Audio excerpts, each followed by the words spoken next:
everyone, once again welcome back to my YouTube channel. ഇന്നത്തെ വീഡിയോയിലൂടെ നിങ്ങളുമായി ഷെയർ ചെയ്യാൻ പോകുന്നത് നിങ്ങൾ ഇഷ്ടപ്പെടുന്ന വ്യക്തിയായിട്ട് സംസാരം പ്രോപ്പർ ആവുന്നില്ല, അല്ലെങ്കിൽ ഒരു കമ്മ്യൂണിക്കേഷൻ ഗ്യാപ്പ് വന്നിട്ടുണ്ട്, അല്ലെങ്കിൽ ബ്ലോക്ക് ചെയ്ത് വെച്ചിരിക്കുകയാണ്, അതുകൊണ്ട് എനിക്ക് സംസാരിക്കാൻ സാധിക്കുന്നില്ല. ഇങ്ങനെയൊക്കെ കമ്മ്യൂണിക്കേഷൻ റിലേറ്റഡ് ആയിട്ടുള്ള പ്രോബ്ലം ഫേസ് ചെയ്യുന്ന ഒരു വ്യക്തിയാണ് നിങ്ങൾ എന്നുണ്ടെങ്കിൽ നിങ്ങൾക്ക് ഫോളോ ചെയ്യാൻ കഴിയുന്ന പവർഫുൾ ആയിട്ടുള്ള ഒരു മാനിഫെസ്റ്റേഷൻ ടെക്നിക്ക് പറഞ്ഞു തരാം. കോൺസെൻട്രേറ്റഡ് ടെക്നിക്ക് എന്നാണ് ഈ ഒരു ടെക്നിക്കിന്റെ പേര്. അപ്പോൾ ഇത് ചെയ്യുന്നതിന് വേണ്ടിയിട്ട് നിങ്ങൾക്ക് ആദ്യം വേണ്ടത് ഒരു ജേർണലാണ്. ഒരു ജേർണൽ ഒരു പേനയും മാത്രം മതി ആക്ച്വലി. സോ ഒരു അഫർമേഷൻ ആദ്യം പറഞ്ഞു തരാം. ഈ അഫർമേഷൻ നിങ്ങളുടെ ജേർണലിൽ നിങ്ങൾ നോട്ട് ചെയ്ത് വെക്കുക. ഇൻ കേസ് നിങ്ങളിപ്പോൾ ബിസി ആണ് അല്ലെങ്കിൽ മറ്റെന്തെങ്കിലും കാര്യങ്ങളിൽ എൻഗേജ്ഡ് ആണെങ്കിൽ ഈ ഒരു വീഡിയോ നിങ്ങൾ സേവ് ചെയ്ത് വെക്കുക. പിന്നീട് നിങ്ങൾക്ക് നോക്കിയിട്ട് അത് നോട്ട് ചെയ്ത് അപ്ലൈ ചെയ്യാവുന്നതാണ്. സോ അഫർമേഷൻ ഇതാണ്: ചിത്ര, എല്ലാ ദിവസവും എന്നോട് സംസാരിക്കുന്നതിൽ ഞാൻ സന്തോഷവാനാണ്.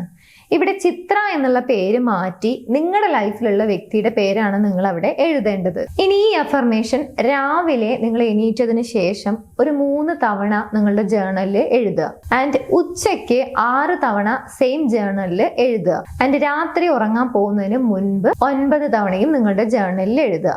ഇനി ഇവിടെ ശ്രദ്ധിക്കേണ്ട ഒരു കാര്യം, വളരെയധികം ഡിസ്ട്രാക്റ്റഡ് ആയിട്ടുള്ള ഒരു പ്ലേസിലാണ്, അല്ലെങ്കിൽ ഒട്ടും ശാന്തമായിട്ടുള്ള ഒരു സ്റ്റേറ്റിലല്ല, അല്ലെങ്കിൽ നിങ്ങൾക്ക് ഒട്ടും കോൺസെൻട്രേറ്റ് ചെയ്യാൻ പറ്റുന്നില്ല, അങ്ങനെയൊക്കെയുള്ള ഒരു സിറ്റുവേഷനിലാണെന്നുണ്ടെങ്കിൽ അതൊന്ന് മാറിയതിന് ശേഷം ടെക്നിക്ക് അപ്ലൈ ചെയ്യാൻ വേണ്ടിയിട്ട് ശ്രമിക്കാം. ഇങ്ങനെ കണ്ടിന്യൂസ് ആയിട്ട് ഈ ഒരു ക്രമത്തില് 3, 6, 9 എന്നുള്ള ഒരു ക്രമത്തില് കണ്ടിന്യൂസ് ആയി 21 ദിവസം നിങ്ങളുടെ ജേർണലിൽ യഥാക്രമം ഈ അഫർമേഷൻസ് എഴുതുക. ആൻഡ് അഫർമേഷൻസിൽ കൊടുത്തിട്ടുള്ള നിങ്ങളുടെ ലൈഫിലുള്ള വ്യക്തിയുടെ പേരാണ് നിങ്ങൾ എഴുതേണ്ടത്. ഇനി കണ്ടിന്യൂസ് ആയിട്ട് നിങ്ങൾക്ക് 21 ദിവസം ചെയ്യാൻ കഴിഞ്ഞില്ല, ഇടയിൽ 1, 2 ദിവസം ബ്രേക്ക് വന്നു എന്നുള്ളത് കൊണ്ട് കുഴപ്പമൊന്നുമില്ല, നിങ്ങൾക്ക് വീണ്ടും കണ്ടിന്യൂ ചെയ്യാവുന്നതാണ്.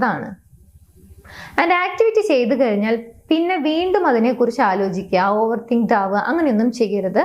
ബാക്ക് ടു നിങ്ങളുടെ വർക്കിലേക്ക്, നിങ്ങൾ എന്താണോ ചെയ്യുന്നത് നിങ്ങളുടെ കാര്യങ്ങളിലേക്ക് നിങ്ങൾ പോവുക. സോ നിങ്ങൾക്കിടയിൽ ഒരു കമ്മ്യൂണിക്കേഷൻ പ്രോബ്ലം ഉണ്ട്, തീരെ സംസാരിക്കുന്നില്ല, അല്ലെങ്കിൽ പ്രോപ്പർ ആയിട്ടുള്ള സംസാരം നടക്കുന്നില്ല എന്നൊക്കെയുള്ള പ്രോബ്ലം ഫേസ് ചെയ്യുന്ന ഒരു വ്യക്തിയാണെങ്കിൽ നിങ്ങൾക്ക് മസ്റ്റ് ആയിട്ട് ഫോളോ ചെയ്ത് നോക്കാൻ കഴിയുന്ന ഒരു പവർഫുൾ ആയിട്ടുള്ള ഒരു ടെക്നിക്കാണ് ഈ ഒരു കോൺസെൻട്രേറ്റഡ് ടെക്നിക്ക്. സോ നിങ്ങൾ ചെയ്ത് നോക്കി നിങ്ങളുടെ റിസൾട്ട് കമന്റ് ബോക്സിൽ വന്ന് അറിയിക്കുക.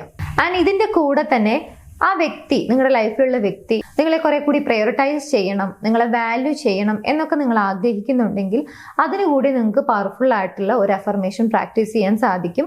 ആ അഫർമേഷൻ വേണ്ട ആളുകൾ ജസ്റ്റ് സ്ക്രീനിൽ കാണുന്ന നമ്പറിലേക്ക് പ്രയോറിറ്റി അഫർമേഷൻ ഒന്ന് വാട്സപ്പ് ചെയ്താൽ മതി, നിങ്ങൾക്ക് ഫ്രീ ആയിട്ട് അയച്ചു തരാം. അതും നിങ്ങൾക്ക് ഇതിന്റെ കൂടെ തന്നെ പ്രാക്ടീസ് ചെയ്യാം. സോ ആവശ്യമുള്ള ആളുകൾ മെസ്സേജ് അയക്കുക. ആൻഡ് വൺ മോർ തിങ്, നിങ്ങളുടെ റിലേഷൻഷിപ്പിൽ ഏതെങ്കിലും രീതിയിലുള്ള ഇഷ്യൂസ് നിങ്ങൾ ഫേസ് ചെയ്യുന്നുണ്ടെങ്കിലും നിങ്ങൾക്ക് സ്ക്രീനിൽ കാണുന്ന നമ്പറിലേക്ക് വിളിച്ച് കോൺടാക്ട് ചെയ്ത് എന്താ നിങ്ങളുടെ ഇഷ്യൂ എന്നുള്ളത് കൃത്യമായി കമ്മ്യൂണിക്കേറ്റ് ചെയ്ത് കഴിഞ്ഞാൽ ഞങ്ങളുടെ ടീം നിങ്ങളെ ഹെൽപ്പ് ചെയ്യുന്നതാണ് ആ ഒരു ഇഷ്യൂ സോൾവ് ചെയ്യാൻ. സോ ആവശ്യമുള്ള ആളുകൾ കോൺടാക്ട് ചെയ്യുക. എനിവേസ് നമുക്ക് മറ്റൊരു വീഡിയോയിൽ കാണാം. താങ്ക്